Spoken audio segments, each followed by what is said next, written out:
There's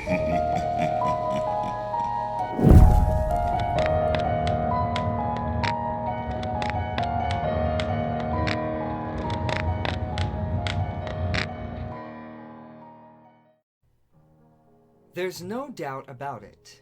We fear the rain. We wear our trench coats and our umbrellas and all of that to avoid getting hit by some lousy droplets of water. But what is it that makes us fear it? It's not something we learn, it's something deep that resonates within us. An unexplainable repulsion toward getting ourselves wet during a downpour. It's not alert fear. It's instinctive. Instinct. A small word for such a huge idea. I've lived in the countryside for 4 months now, and am back in the city. The neighbors used to tell me to nail the windows shut for about 2 or 3 weeks right after I started living there. But it was the beginning of the summer, and with all of the heat of the sun, I wasn't going to do something as stupid as that. At least I thought it was stupid. You know that smell? That one that rises just before the rain starts falling on you? In the city, people will always say it's the smell of watered earth, of the dirt getting wet, of bacteria and plants receiving the rain. But the people have never been in the country. They haven't had the faintest idea. You see, the cities, the huge metropolis, has not always been there. Mankind has not been living in this... Mankind has been living in nature far more than it has been living in the cities. That is why we still have the instinct to fear the rain. It is not the smell of earth, dirt, bacteria, plants. It's their smell. They come out in the rain, and they seek to mate. But they cannot hold their own, for they must retreat hastily as soon as the rain gives in and the water stops. I didn't nail my windows shut, and as soon as the rain came, I started hearing it. Have you ever heard the tiny, almost unnoticeable hum or high pitch that TVs make when they are turned on?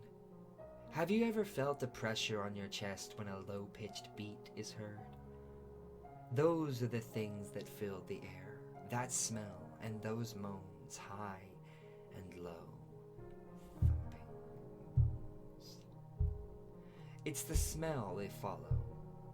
I came home a bit wet, for the rain started on my way home.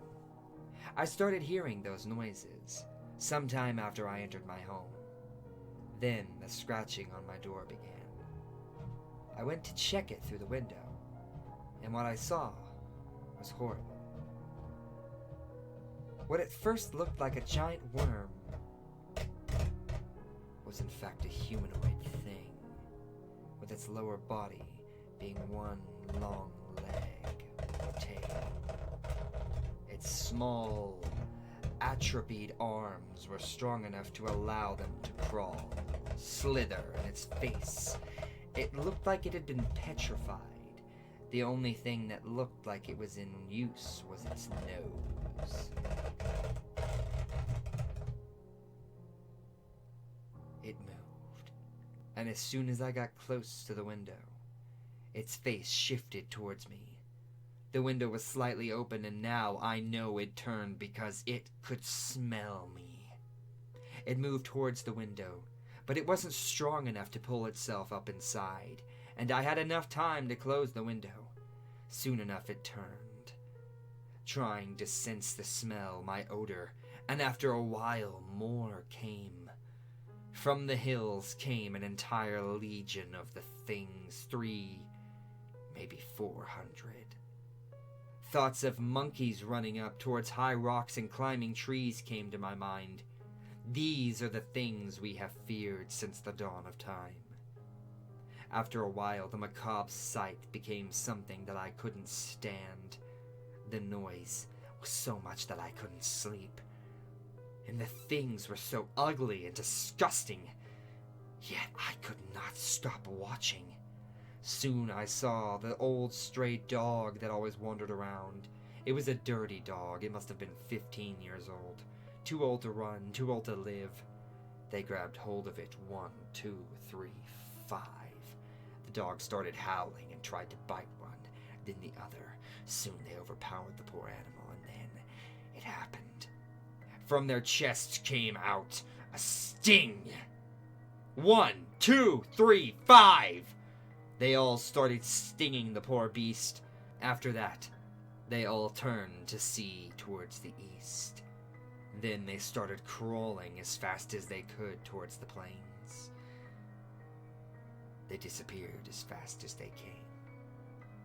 The dog lay motionless. It seemed like parts of him breathed. At intervals, parts of his body pulsated. And then suddenly,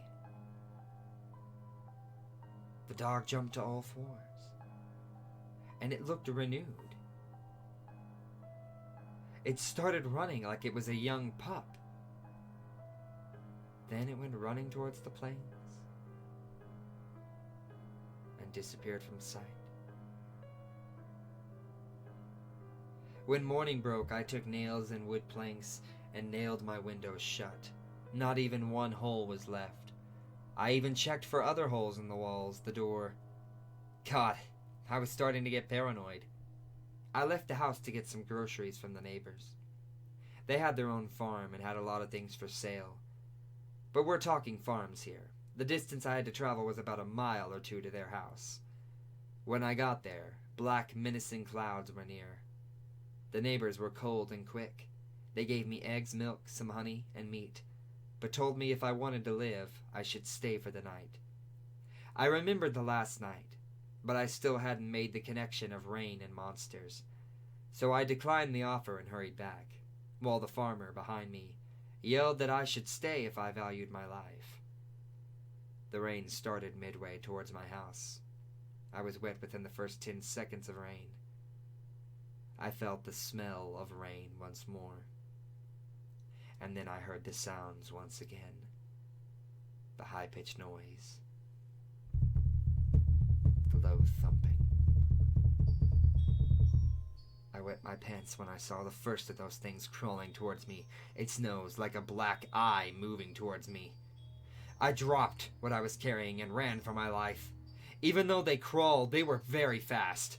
I was beginning to lose my breath when suddenly, once again, the image of monkeys climbing trees came to me. I remembered. It could not lift itself through my window. I realized I had a small hope for surviving this, but only some. While I was running, I turned to see left and right. All I needed was something above the ground, something that they couldn't climb up to. The farmer's barn. I could see that he had left the old wooden ladder on the side of it. All I had to do was set it up, climb it, and then raise it so that they could not follow. It was heavier than I thought, but I was truly terrified of what would happen if I didn't raise it. When I had put it in place, one of those things, faster than those of its other kind, tried to stab me with its sting. I could see it, like I was in slow motion. I grabbed the sting with both hands, while the thing tried to keep nailing me with it. An egg came out of it, while I tried to keep it away from me. I pushed the thing to the side, and the egg fell to the ground. It started to move and pulsate, but then it stopped, and the exterior turned to stone. As soon as that happened, I heard the clamor of those things, stronger and more penetrating than ever. I saw that the one thing which tried to stab me was now writhing, like it was in pain. I didn't hesitate for 1 minute. I felt rage within me, so I started to kick it. Then I stomped its head in. I ran up the ladder, and then I raised it towards me, up on the barn's roof. I don't know how I managed to, but I fell asleep. The next morning, I was awoken by the farmer's wife yelling at me. She kept asking why I was there. I put the ladder, went down, and found a little stone ball and the skeleton of a dog, with its skull bashed in. Why had I never seen those things until now? Why did this happen only in a place like this? It all came to me, the egg, the rain, the smell of wet people. What about those flashes in my mind, those memories of a time long gone? The people around here. The environment around here. It's all very much like the one it was some thousands of years ago. The only thing around here that's changed are the houses. It's the only new thing, and those memories of the past came to me because this thing, it is a primal fear. We have been running from the rain and the water for so long. Even when we were unevolved chimps, we ran from it, and ran from the ground as well. I left that place as quickly as I could. I only spent one more night in those plains. I heard those screams and thumps. This time they came for my house, and my aroma alone. I had killed one of their eggs. I knew it was because of this. How else could one explain all that ruckus that happened when the infected dog dropped the egg? They beat on the door. They slammed their bodies against it. They kept moaning and scratching, hitting and weeping, smelling my fear. However, the rain stopped quickly, and they ran away. I'm writing this now because I am terrified of them. I came back to the city, but maybe I should have let them take me. Instead, I've brought this plague with me. Back to the city. They are on the other side of my door, and it is raining outside. It has been for a long time now. Because even now, even though we don't know about them, deep inside we still fear them. Oh, God! The rain won't stop. It's been 3 days, and I'm beginning to lose it. They claw at the door, and I don't know how much more it will resist. They're taking it down. They smell my fear.